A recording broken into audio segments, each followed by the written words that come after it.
Hi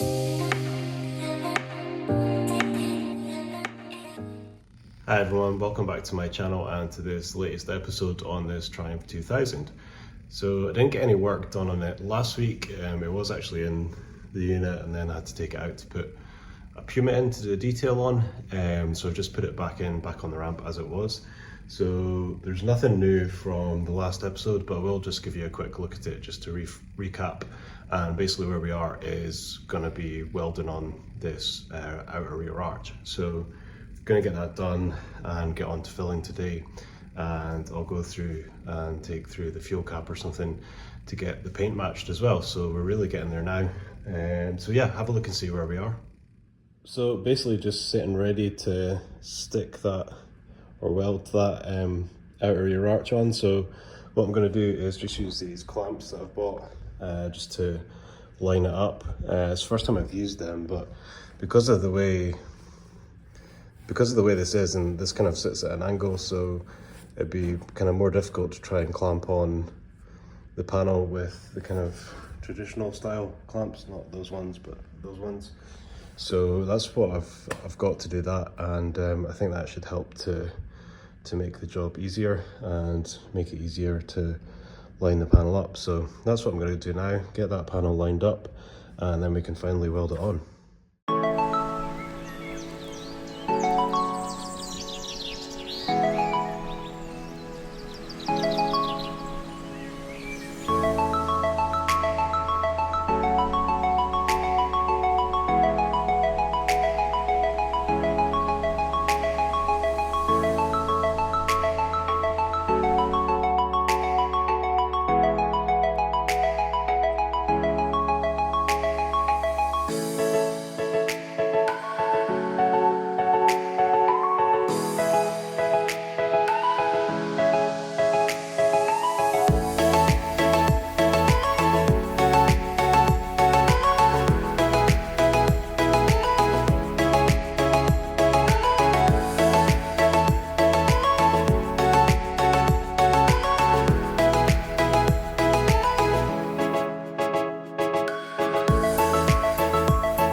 Well, that's probably been quite a lot of time lapse. It's always hard to tell because hours and hours ends up being like 40 seconds or something, but sometimes it's less. So I'll let you see what I've been up to.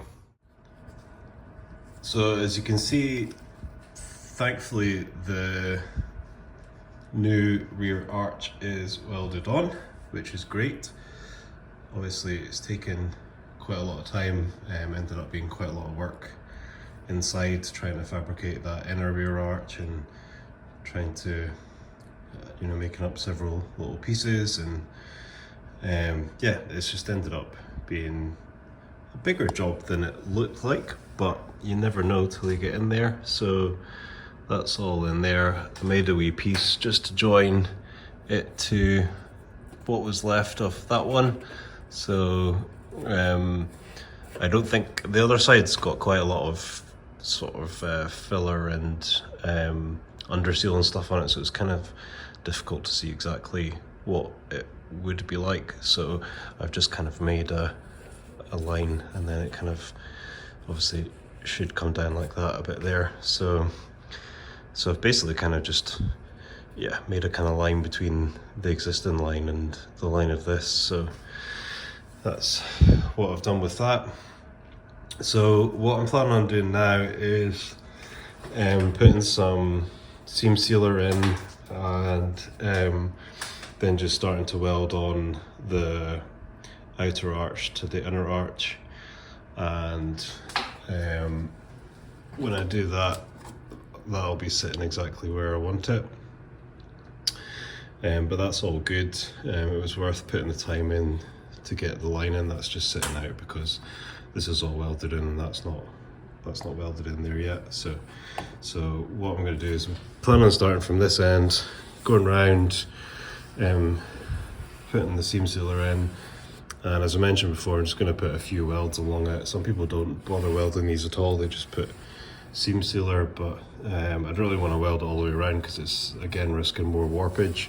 There hasn't been much warpage, a little bit there, basically just that was where one of the first welds was. I've had to take my time and go really slowly because it was heating up really quickly, so it's basically just a case of doing a weld, moving to another part, doing another weld, and then eventually you end up with a line of welds, but it takes a long time. So but yeah, persevered, got that done. So yeah, seam sealer in here, then welds, a few welds along there, and that'll mean that it's strong together, trim off the excess, and then the final bit will be making a wee piece for there and welding this in here, and then that's it completely welded in. So that might be interesting because this is had filler in it and it's not the most solid, but we'll just need to do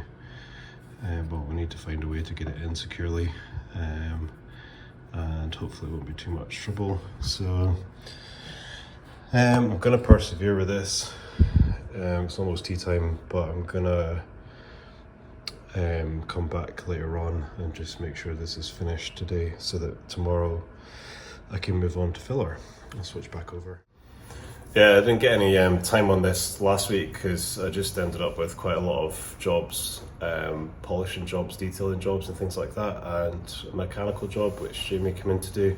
So I've got the black 911 in again that we did the fuel rails on. That's in with a power steering leak.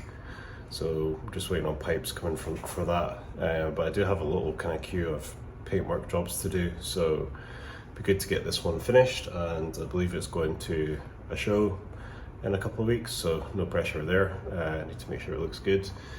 So yeah, it'd be good to get this one finished, and there's a run of kind of smaller jobs, so it'll be nice to do just kind of some easier a little bit of filler and painting jobs, as opposed to the kind of lots of fabrication and welding sort of thing. So, but it's been good to do this.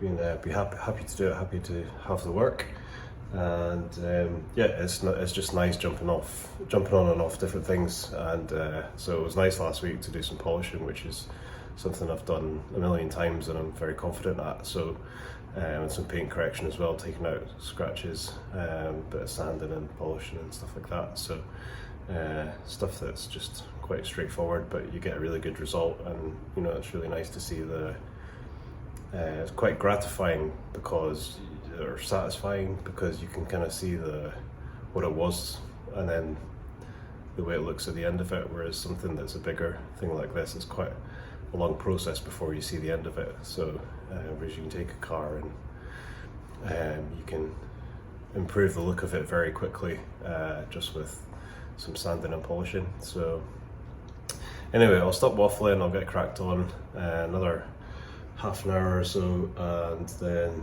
go get some tea, and then come back down, get another however long it takes, hopefully not too long. Yeah, get it finished off, and then tomorrow we can come in and do some filling. I don't think there's anything else I need to be on tomorrow, maybe just trying to drum up some more work. But there is quite a lot on the board, but I need to make sure that both units are staying busy. So yeah, stop waffling, get cracked on.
I'd come back last night and I got a little bit more done, just kind of trimming it down and stuff, but I had to wait till the seam sealer dried before I could weld it, so I've kind of finished it off this morning. So finally it is ready for filler, and it's been a bit of a mission, but it's really good to get to this stage, and I'll let you have a look. So there we go, it's all welded in and seam sealed on the inside, so that's good. Yeah,